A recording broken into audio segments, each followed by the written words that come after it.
మోహన్ వాణి ఛానల్కు నా హృదయపూర్వక ధన్యవాదములు.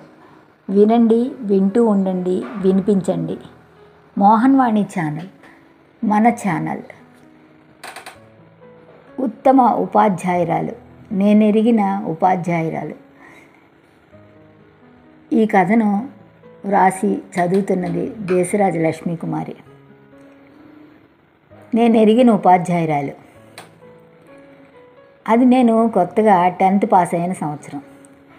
నాన్నగారు అమ్మగారుల కాళ్లకు నమస్కరిస్తూ ఉంటే నాన్నగారు అన్న మాట నా చెవులకి ఇప్పటికీ వినిపిస్తూ ఉంటుంది. అమ్మా, నువ్వు నాకు వారసురాలి అవ్వాలమ్మా అన్నారు. ఆ మాటలు ఎప్పుడు నన్ను అంటిపెట్టుకుని ముందుకు నడిపిస్తూ ఉంటాయి. ఎందుకంటే నాన్నగారు ఉత్తమ ఉపాధ్యాయుడు ఆ డిస్ట్రిక్ట్కు. అలా నేను డిగ్రీ పాస్ అయ్యి, బీఈడీ పాస్ అయ్యి, ఉపాధ్యాయురాలి ట్రైనింగ్ పాస్ అయ్యి ఉన్న ఊళ్ళోనే టీచర్ పోస్టు వచ్చింది. ఈ లోపలే పెళ్ళి. ఆయన ఒక బ్యాంక్ ఆఫీసరు. ఆయనకి ట్రాన్స్ఫర్లు, నాకు చుట్టుపక్కల ట్రాన్స్ఫర్లు. ఓహ్, ఇది జీవితం అనిపించింది ఒక్కోసారి. ఈ లోపల పిల్లలతో పాటు పై చదువులకి నా తాపత్రయం. మాకు బంధుమిత్రులు ఎక్కువేనండోయ్. నా పిల్లలను నా తల్లి లాంటి అక్క మీద బాధ్యత వేసి నేను ముందుకు అడుగులు వేశాను. ఈరోజు ఈ అభివృద్ధికి కారణం మా అక్కగారు. ఆవిడికి నేను ఎప్పుడూ కృతజ్ఞరాలై ఉంటాను. ఈ లోపల ఎవరికైతే పాస్ మార్కులు రావో అందరికీ ఇంట్లో క్లాసులు. పాపం పిల్లలు చాలా శ్రమ పడేవారు. ఇలా ఇంట్లో ఎప్పుడూ ఒక నలుగురికి పేద విద్యార్థులకి పాఠాలు చెబుతూ వాళ్ళతో పాటు నా పిల్లలను చదివించుకుంటూ నేను చదువుకుంటూ తెగ తాపత్రయపడిపోయేదానండి. అందులో ఒక అమ్మాయి, మాకు తెలిసిన ఇళ్లల్లో పని చేసుకునే వాళ్ళ అమ్మాయి. ఆ అమ్మాయి నా కష్టం విలువ తెలిసి, తల్లిదండ్రులు పడే కష్టం కూడా తెలిసి ఆ అమ్మాయి చదువుకుని ఇప్పుడు సాఫ్ట్వేర్ ఉద్యోగం అయింది. ఒకరోజు నా ఇంటికి వచ్చి, అమ్మా, మీ దయ వల్ల నేను బెంగళూరులో జాబ్ సంపాదించి ఇంత వృద్ధిలోకి వచ్చానమ్మా అంటూ కళ్ళ తడి పెట్టుకున్నది. ఆమెను చూసి నేను ఎంతో ఉప్పొంగిపోయాను. చూడండి, ఇలా సాగుతూ ఉంటే మా ప్రయాణంలో పిల్లల పెళ్ళిళ్ళు, వాళ్ళు స్థిరపడ్డారు, అన్నీ పూర్తయ్యాయి. ఇంతలో పాపం మా అత్తగారు అవసాన దశ. పూర్తిగా మా మీదే భారం వహించాం.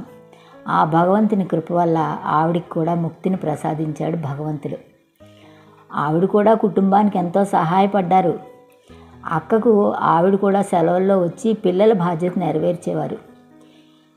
ఇద్దరు. ఆవిడకు మేమే కాకుండా ఇంకా కొడుకుల బాధ్యత ఉందండి. ఒకరోజు నేను ట్రైన్లో వెడుతూ ఉంటే హఠాత్తుగా నా కాళ్ళకు నమస్కరిస్తున్న ఒక యువకుడు. లేమ్మలే, ఎందుకు ఇలా నమస్కరిస్తున్నావు నా ప్రశ్న. అతడు, అమ్మ, ఆ రోజుల్లో మీరు నా మీద ఇంత శ్రద్ధ తీసుకోకపోతే నేను ఈరోజు ఈ ప్లాట్ఫామ్ మీద ఉండేవాడిని. అమ్మ, నాకు రాని పాఠాలు బోధించి నా ఎదుగుదలకు సహాయపడ్డారమ్మా. నేను ఇప్పుడు ఒక జిల్లాకు పెద్ద అధికారిని, కానీ నేనెప్పుడూ మీ శిష్యుణ్ణే అంటూ నా కాళ్ళ మీద పడి నమస్కారం చేశాడు. నా కళ్ళు చెమర్చాయి. అతను పక్కనే ఉన్న తల్లిదండ్రులను చూసి, అతను వారి పట్ల తీసుకున్న బాధ్యతను చూసి, ఓహో, నేను చదువుతో పాటు అతనికి సంస్కారం కూడా నేర్పాను అని తృప్తిపడ్డాను. ఇలా ఒకసారి మేము కాశీకి ప్రయాణం అయ్యాం. అదే కంపార్ట్మెంట్లో నా గురువుగారు తారసపడ్డారు. ఆయన కొడుకు, కోడలు ఆయన దగ్గరుండి నడిపిస్తూ కంపార్ట్మెంట్ ఎక్కిస్తున్నారు. తొందరగా వెళ్ళి ఆయన కాళ్ళకు నమస్కరించి, మీరు పెట్టిన భిక్ష అండి అన్నారు. మీ యొక్క ఆశీర్వచనంతో మేము ముందుకు సాగుతున్నాం అని ఆయన కాళ్లకు నమస్కారం పెట్టా. ఎవరమ్మా, ఏమిటి ఆయన ప్రశ్నలు. నేను మొత్తం వివరం చెప్పాను.